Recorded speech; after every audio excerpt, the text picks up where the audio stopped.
My parents called my room temporary for 28 years. But when I designed and built them a dream house with my own hands, they gave the master bedroom to my brother, who just returned from Europe broke. "You've always been so understanding," my mom said, not meeting my eyes. "Besides, you can take the basement room. It's just temporary." That word again. Temporary. Like my existence in their lives. I smiled, nodded, and said nothing. 3 days later, after emptying my bank account to make the monthly mortgage payment that they conveniently forgot about, I found a lease agreement on the kitchen counter. My father had rented out my workspace in the garage to help with bills. That night, I made a decision that would change everything. I waited until 2 a.m., packed only what mattered, and left one envelope on the dining table. Inside were ownership papers they never bothered to read and a 30-day eviction notice. They called 47 times the next day. Look, I know what you're thinking. No one builds an entire house for their family only to get kicked to the basement. But that's exactly what happened. And it wasn't even the first time I'd been shoved aside for my brother Daniel. Ever since we were kids, I was the reasonable one, while he was the special one. The one who needed extra attention, extra chances, extra everything. When I scraped together enough scholarships to study architecture, my parents called it practical. When Daniel dropped out of community college to find himself in Europe, they called it brave. I should have seen the pattern, should have known better, but some part of me still believed that concrete proof of my love, like, an actual house, would finally make them see me. Updated. Thank you all for the overwhelming support on this post. I never expected so many people to relate to my situation. Reading your comments about similar family dynamics has been both heartbreaking and validating. I'll try to respond to more questions in my updates. Have any of you ever built something for someone who didn't appreciate it? The house was never just a house to me. It was redemption, validation, proof that the quiet, responsible daughter they overlooked could create something beautiful.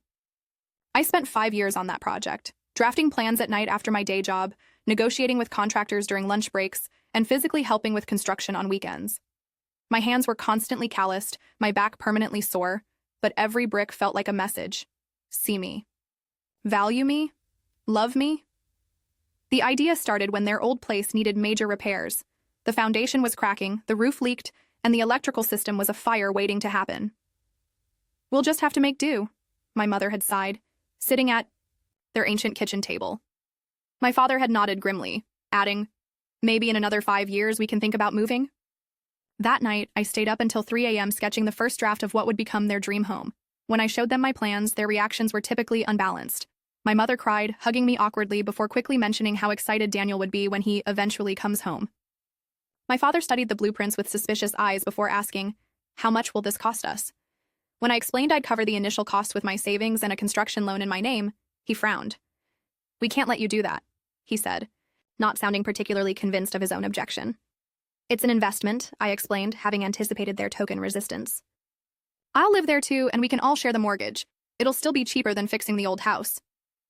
What I didn't say, I designed a special office space connecting to the master bedroom, my future bedroom, where I could work on my freelance projects.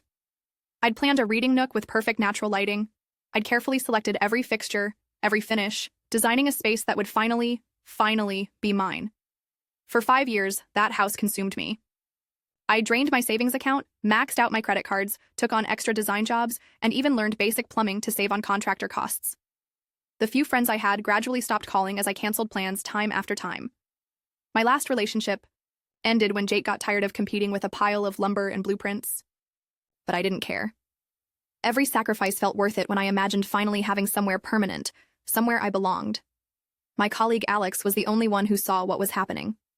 "You're killing yourself for this house," he said one day, watching me fall asleep at my desk during lunch. "And I'm not convinced they even appreciate it." "They will," I insisted. "When they see the finished product, they'll understand."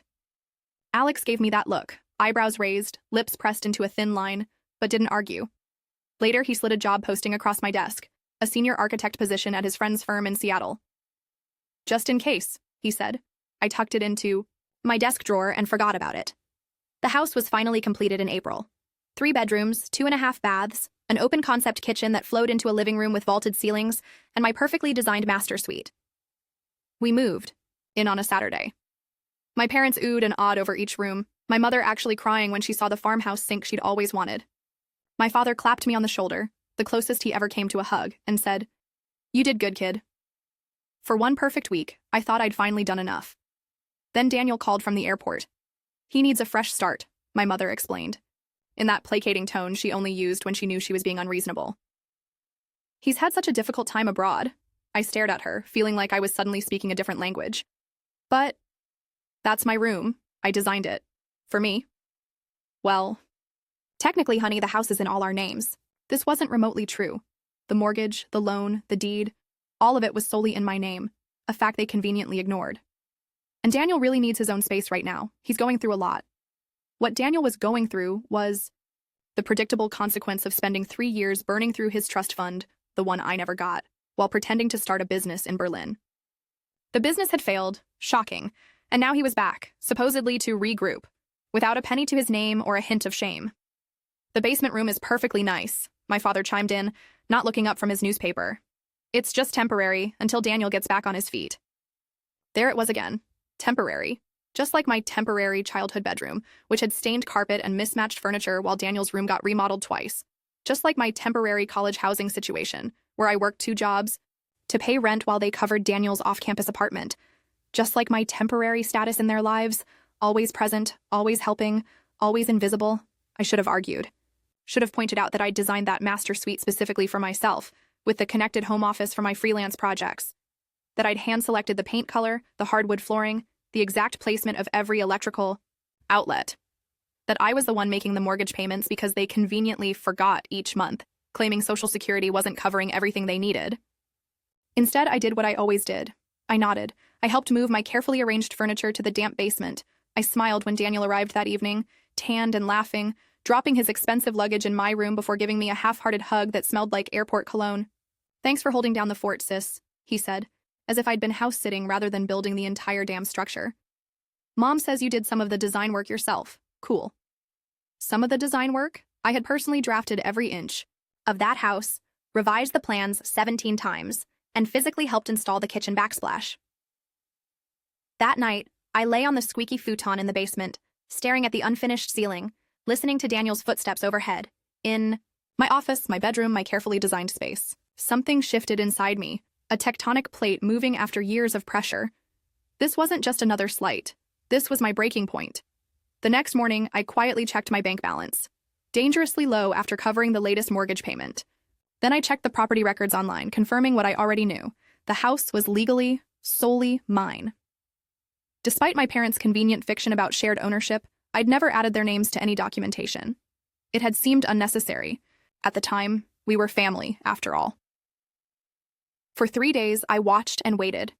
I listened to my parents fawning over Daniel at dinner, exclaiming over his exaggerated tales of European adventures. I nodded when they complained about the unnecessary expenses in the house, the expenses I had paid for. I said nothing when my mother rearranged the kitchen I had meticulously designed, explaining that, "This layout makes more sense, dear." Then came the garage, my workspace, the only remaining area that was entirely mine, with my drafting table, my tools, my materials. I returned from work to find my father showing a strange man around the space. "Just a bit of extra income," he explained. Later at dinner. "We're renting the garage out to Jim's son. He needs storage for his motorcycle collection." "But that's my workspace," I said, my voice embarrassingly small. "All my equipment is in there." My mother patted my hand like I was a child throwing a tantrum. "You can move your little hobby things to the basement. There's plenty of room down there." Little hobby things, my profession, my livelihood, the skills that had built the roof over their ungrateful heads. "Besides," my father added, "you're always saying you want to help with the bills. This is your chance to contribute." I stared at him, speechless. I had been paying the bills. All of them. The mortgage, the utilities, even the property taxes. The fact that they didn't know this, or pretended not to, was the final confirmation I needed. That night, I made a call to Alex. "Is that job in Seattle still available?" I asked. 2 days later, I had a signed offer letter. The next day, I quietly visited my attorney during my lunch break. By Friday, I had all the paperwork I needed, neatly organized in a manila envelope. At 2 a.m. on Saturday, while my family slept in the house I had built, I packed my essentials, clothes, personal documents, the architecture awards my parents had never bothered to display, and the family photo album that only contained 6 pictures of me. I loaded everything into my car and took one last walk through the silent house, saying goodbye to the dream I had poured myself into. On the dining table, the reclaimed wood table I had personally sanded and stained. I left the envelope. Inside, the deed showing sole ownership of the house in my name, mortgage statements showing my payments, and a legally binding 30-day eviction notice. Next to it, I placed my house key and a short note. Nothing about me was ever temporary. Enjoy finding a new place to live. Then I drove away, my phone switched off, tears streaming down my face despite the strange lightness in my chest. By sunrise, I was 3 states away, heading toward a new life where my worth wouldn't be measured against my brother's existence. Updated. I'm overwhelmed by all your questions and support. To clarify, yes, the house was 100% legally mine. I never added their names to any paperwork, though they apparently assumed I had. Many of you asked if I felt guilty about the eviction. Honestly, I felt nothing at first, just a strange numbness. Did you think I was too harsh? Or would you have done the same thing? I switched my phone back on somewhere in Nevada, immediately regretting it when it started buzzing continuously. 47 missed calls, 23 from my mother, 14 from my father, 10 from Daniel, voicemails ranging from confusion to panic to anger, text messages evolving from "where are you" to "what have you done?" to my personal favorite from Daniel. You can't just leave. Who's going to pay the mortgage? The house that had consumed 5 years of my life was now reduced to a financial obligation they'd suddenly discovered. Not my home, not my achievement. Just a bill they hadn't realized they'd have to pay. I didn't respond to any of them. Instead, I called Alex, who had connected me with a real estate attorney in my hometown to handle any fallout. They've been calling me too, he said. I didn't tell them anything. Thank you, I replied, meaning it. Alex had been the only one to see the pattern, to understand why I finally broke. I'll be in Seattle by tomorrow. Your apartment will be ready, he assured me. And the firm is excited to meet you on Monday. The first week of freedom was surreal. I kept expecting to feel guilty or to break down completely, but instead I felt calm, like I'd finally set down a weight I'd been carrying my entire life. My new apartment was tiny compared to the house I'd built, with creaky floors and outdated appliances, but every inch of it was mine. No one could claim it, rearrange it, or push me out of it. When I didn't respond to their calls, my parents escalated to email. My father's message was predictably self-centered. I don't understand why you would abandon your family like this, after everything we've done for you. My mother tried emotional manipulation. Daniel is absolutely devastated. He looked up to you so much. A blatant lie. Daniel had never looked up to anyone except himself. Neither of them acknowledged that they'd taken my home, my workspace, and my dignity. The attorney called on day 10. They're trying to contest the eviction, he explained, claiming they had a verbal agreement with you about ownership. They didn't, I said firmly. Every conversation we ever had clearly established that I owned the house, and they would contribute to expenses, which they never did. I believe you, he said. And the courts will too. All the documentation supports your position. They have no case. On day 28, 2 days before the eviction deadline, I received a text from Daniel that almost made me laugh out loud. Mom and Dad are freaking out about where to go. Can I stay with you until I find my own place? I promise I'll pay rent. This time. The audacity was almost impressive. I blocked his number without responding. My parents moved out on day 30, not a day sooner. The attorney sent me photos of the house afterward. They'd taken everything that wasn't bolted down, including fixtures I'd installed and even some of the cabinet doors from the kitchen. It should have hurt, seeing my carefully crafted home vandalized like that. But I felt oddly detached. The house had never really been mine, even when it legally was. It had always been a desperate attempt to buy something I now realized wasn't for sale, their genuine appreciation. The new job in Seattle was demanding but fulfilling. For the first time, my work was recognized on its merits, not treated as an expected obligation. My colleagues asked questions about my designs, complimented my solutions, and actually listened when I spoke. It was so foreign that for weeks I kept waiting for the other shoe to drop, for someone to explain that my contributions weren't actually valuable. 3 months after I left, my mother sent an email with "reconciliation" in the subject line. The body contained no apology, just a suggestion that we put this misunderstanding behind us and move forward as a family. She casually mentioned that they'd found a nice apartment, though it was nothing like the house, and they were adjusting to the downsized lifestyle. The final line was the kicker. Daniel has a new business idea he wants to discuss with you. Very promising opportunity. I didn't respond. 6 months in, I used part of my new salary to begin therapy. Dr. Levine was the first person to use the term golden child syndrome to describe my family dynamic, explaining how some parents pathologically favor one child while expecting endless sacrifice from another. It's not your fault, she said during one session, and it was never about your worth. Something broke open inside me at those words. A lifetime of believing I just wasn't doing enough, trying enough, being enough. I cried for what felt like hours, mourning the childhood I'd never had and the validation I'd never receive. That Christmas, my first away from family, I received a holiday card from my parents. Inside was a check for $200 and a note. For your new place. We miss you and forgive you. I tore up both and sent the pieces back with no message. By the 1-year mark, I'd been promoted at work and had started saving for my own house. A small, craftsman bungalow with a backyard for the dog I'd always wanted but never been allowed to have. My designs were winning regional recognition, and a major architectural journal had featured my innovative approach to affordable housing. That's when my father called from a number I didn't recognize. I almost hung up when I heard his voice, but curiosity kept me on the line. Your mother's not well, he said without preamble. Doctor says it's stress-related, probably from losing the house. The manipulation was so transparent it was almost laughable. I'm sorry to hear that, I replied, surprised by how little I felt. I hope she feels better soon.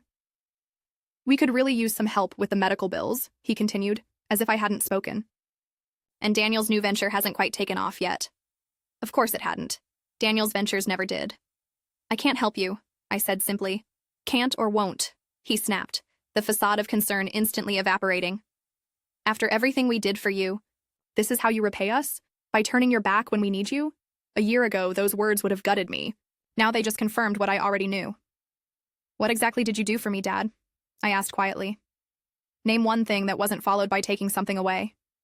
The silence stretched so long I thought he'd hung up. We gave you a home, he finally said, his voice smaller. No, I corrected gently. I gave you a home, and you gave it to Daniel. I ended the call and blocked the number, feeling the last thread connecting me to my old life finally snap. It's been 2 years since I drove, away from the house I built. I sold it eventually, using the proceeds to purchase my little craftsman bungalow in Seattle. It's nothing like the elaborate home I designed for my parents. It's smaller, older, with crooked door frames and temperamental plumbing, but every corner of it is authentically mine. I painted the walls colors that make me happy without consulting anyone. I adopted a 3-legged rescue dog named Cooper who sleeps on my bed despite his considerable shedding. I planted a garden that no one complains about or rearranges. Last month, I received a letter forwarded through my attorney. My parents have apparently finally accepted that I won't be sharing my new address. Inside was a 10-page handwritten message from my mother, detailing the hardships they've faced since my decision tore apart the family. Daniel's latest business venture failed. Shocking. They've had to downsize twice more, and apparently my father had to come out of retirement to make ends meet. The letter concluded with what she clearly thought was an olive branch. We're willing to start fresh if you are. Family is family, after all. What struck me wasn't the continued lack of apology or accountability. It was my complete absence of guilt upon reading it. The chains of obligation I'd carried my entire life had finally fallen away, leaving me light and free. I mailed back a short response. I hope you find peace with your choices, as I have with mine. Last week, Alex and I were having coffee when he asked if I ever regretted my decision. I thought about it seriously before answering. I regret believing that I could build a home out of people who never saw me, I said finally. But I don't regret valuing myself enough to leave. My phone buzzed with a text. My contractor confirming details for the studio addition I'm building onto my bungalow. A space just for me, with perfect natural lighting and built-in shelves for the architecture awards that now hang proudly on my walls. Nothing about me is temporary anymore. Updated. I'm sitting in my garden as I type this final. Update, Cooper snoring beside me. Thank you all for the incredible support. Your messages have been part of my healing journey. Some asked if I'd ever reconcile with my family. I've learned that real family is built on mutual respect, not just shared DNA. The house I'm creating now isn't just physical. It's the life I deserve. Have you ever had to walk away from something to find yourself?